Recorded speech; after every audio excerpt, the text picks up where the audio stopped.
শেষ হলো চট্টগ্রাম বিশ্ববিদ্যালয় কেন্দ্রীয় শিক্ষার্থী সংসদ চাকসু ও হল সংসদ নির্বাচনের ভোট গ্রহণ। সকাল ৯টা থেকে ভোট গ্রহণ শুরু হয়ে চলে বিকাল ৪টা পর্যন্ত। এখনও চলছে গণনা। এই নির্বাচনে ভোট হয়েছে ব্যালট পেপারে, গণনা হচ্ছে OMR অর্থাৎ অপটিক্যাল মার্ক রিডার পদ্ধতিতে। ভোট গণনা LED স্ক্রিনের মাধ্যমে সরাসরি দেখানো হবে। এদিকে ভোট নিয়ে একটু অভিযোগ থাকলেও সার্বিকভাবে ভোট গ্রহণ সুষ্ঠু হয়েছে বলে দাবি করেছে নির্বাচন কমিশন। অন্যদিকে কারচুপির অভিযোগ এনে নির্বাচন প্রত্যাখ্যান করেছেন রেভলিউশন ফর স্টেট অফ হিউম্যানিটির VP ও GS প্রার্থী। চট্টগ্রাম থেকে আবুল হাসনাত ও তাম্মিম মাহমুদের পাঠানো তথ্যচিত্রে বিস্তারিত জানাচ্ছেন জাহিদুল আলম। ওয়ালটন এখন দেশের সীমানা পেরিয়ে পৌঁছে গিয়েছে 50টিরও বেশি দেশে। ওয়ালটন, ঘরে ঘরে বিশ্বজুড়ে। চট্টগ্রাম শহর থেকে 22 কিলোমিটার দূরে পাহাড় ও প্রকৃতি পরিবেশে ঘেরা এই বিশ্ববিদ্যালয় ক্যাম্পাস সকাল থেকে উৎসব মুখর।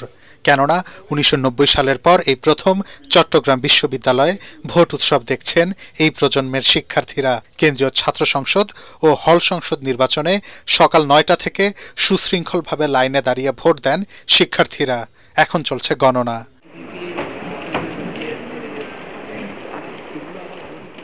এদিকে অব্যবস্থাপনা ও কারচুপির অভিযোগে ভোট প্রত্যাখ্যান করেছেন revolution for state of humanity সহ আরও 3টি প্যানেল। অন্যদিকে ভোট শেষ হওয়ার আধ ঘন্টা আগে BBA ফ্যাকাল্টিতে ভোট স্লিপ বিলিকে কেন্দ্র করে উত্তেজনা সৃষ্টি হয়। পরে প্রভিসি ও প্রক্টোরিয়াল বডির সদস্যরা পরিস্থিতি নিয়ন্ত্রণে আনেন।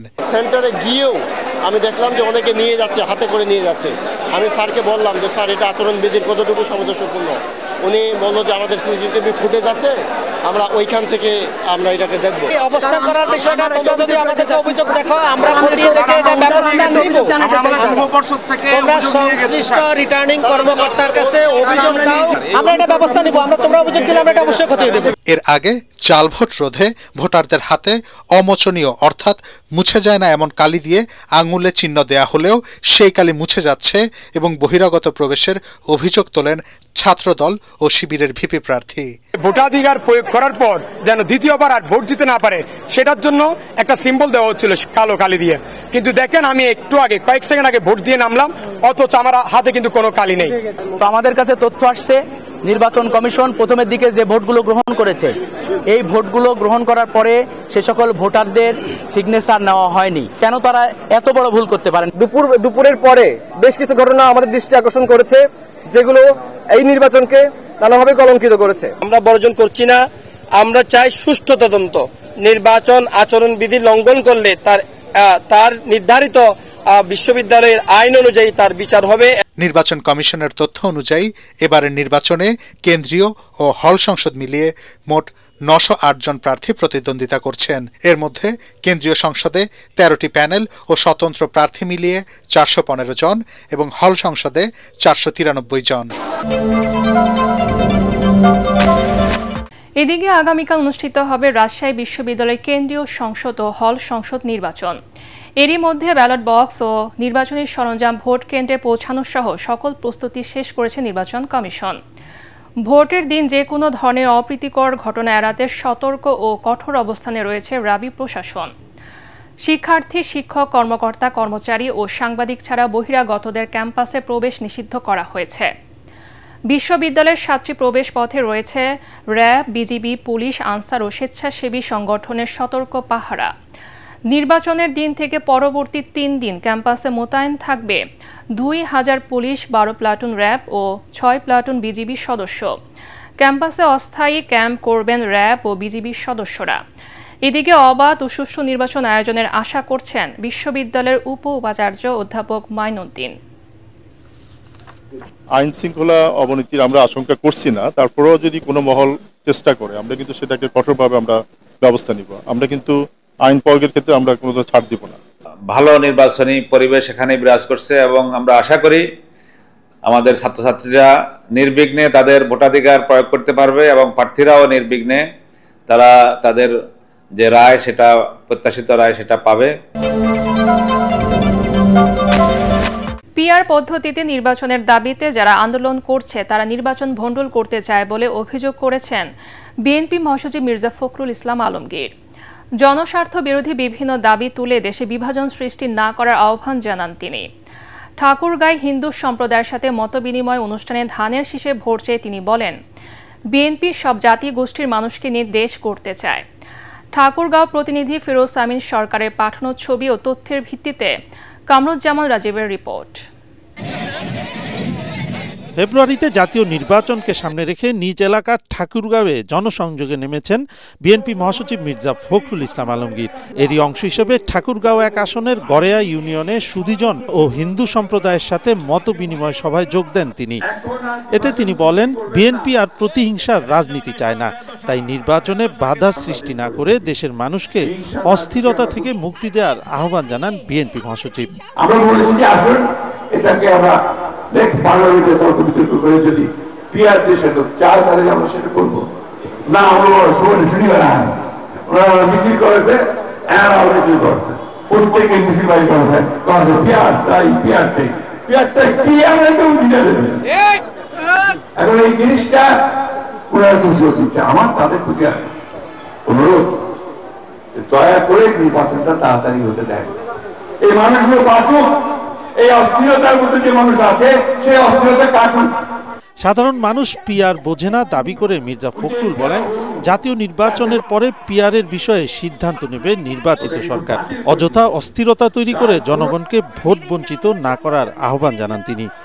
দয়া করে দেশটাকে বাঁচান, এখন আর বিভাজন সৃষ্টি করবেন না, এখন আর বিভিন্ন রকম দাবি দাওয়া তুলে যে গণভোট সভা হবে না হবে নি, এই পিআর হতে হবে, না হলে ভোট হবে না। ওই পিআরটা বুঝেন, বলেন না, আমার এখানে শিক্ষিত মা বোনেরা আছে, কেউ পিআর বুঝেন, তাহলে এটা কেমনে হবে? উদ্দেশ্যটা ভালো না, নির্বাচনটাকে বন্ধ করতে চাই। ভাই আমরা তো ভোট দিতে চাই, চান না আপনারা ভোট দিতে? জোরে বলেন তো, হাত তুলে বলেন তো। পরে সুখানপুকুরি ইউনিয়নে মতবিনিময় সভায় মির্জা ফখরুল বলেন, ধানের শীষ বিজয়ী হলে কোনো ধর্মের মানুষ কষ্টে থাকবে না। বিএনপি দেশ পরিচালনার দায়িত্ব পেলে মানুষ নিরাপদে থাকবে জানিয়ে ধানের শীষের পক্ষে ভোট চান মির্জা ফখরুল ইসলাম আলমগীর। জামাতে ইসলামীর আমির ডাক্তার শফিকুর রহমানের সঙ্গে সৌজন্য সাক্ষাৎ করেছেন নরওয়ের রাষ্ট্রদূত হাকন আরালত গুলব্রান্ডসেন। দুপুরে রাজধানীর বসুন্ধরায় জামাতে আমিরের কার্যালয়ে তাদের এই বৈঠক অনুষ্ঠিত হয়। এ সময় উপস্থিত ছিলেন রাষ্ট্রদূতের রাজনৈতিক উপদেষ্টা সরওয়ার জাহান চৌধুরী। এছাড়াও জামাতে ইসলামীর পক্ষে ছিলেন সেক্রেটারি জেনারেল অধ্যাপক মিয়া গোলাম পরোয়ার, সহকারী সেক্রেটারি জেনারেল অ্যাডভোকেট এহসানুল মাহবুব জুবায়ের, কেন্দ্রীয় নির্বাহী পরিষদ সদস্য মুবারক হুসাইন ও জামাত আমিরের পররাষ্ট্র বিষয়ক উপদেষ্টা ডক্টর মাহমুদুল হাসান।